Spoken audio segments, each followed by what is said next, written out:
Well, good evening. It appears we are enjoying an overwhelmingly no vote tonight here in the state of California. But no is not the only thing that was expressed tonight. I want to focus on what we said yes to as a state. We said yes to science. We said yes to vaccines. We said yes to ending this pandemic. We said yes to people's right to vote without fear of fake fraud or voter suppression. We said yes to women's fundamental constitutional right to decide for herself what she does with her body, her fate and future.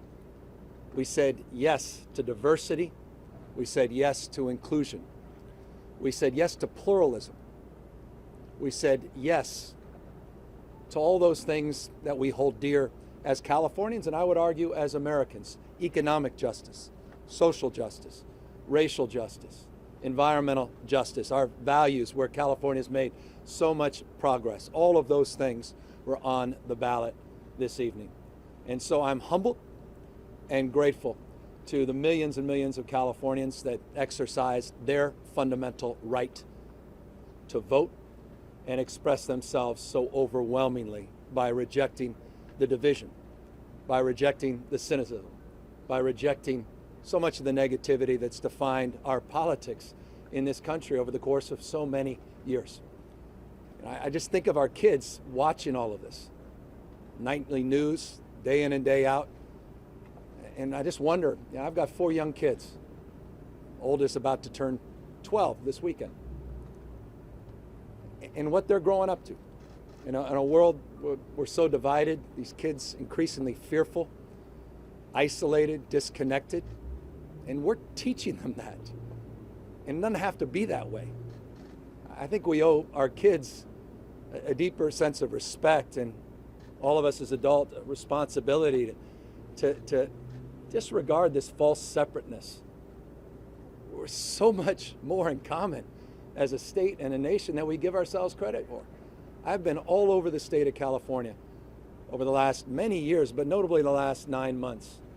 Conservative parts of the state, progressive parts of the state, folks that I know were going to vote no, and folks that I knew were going to vote yes on this recall, and turned out to do just that. But one thing that's universal: everybody wants to be respected. Everyone wants to feel some connection to one another. We all certainly in this pandemic want to feel safe, protected. Those are universal values. And I think about just in the last few days, and the former president put out saying this election was rigged. Democracy is not a football.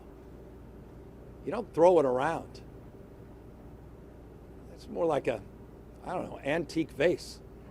You can drop it and smash it in a million different pieces.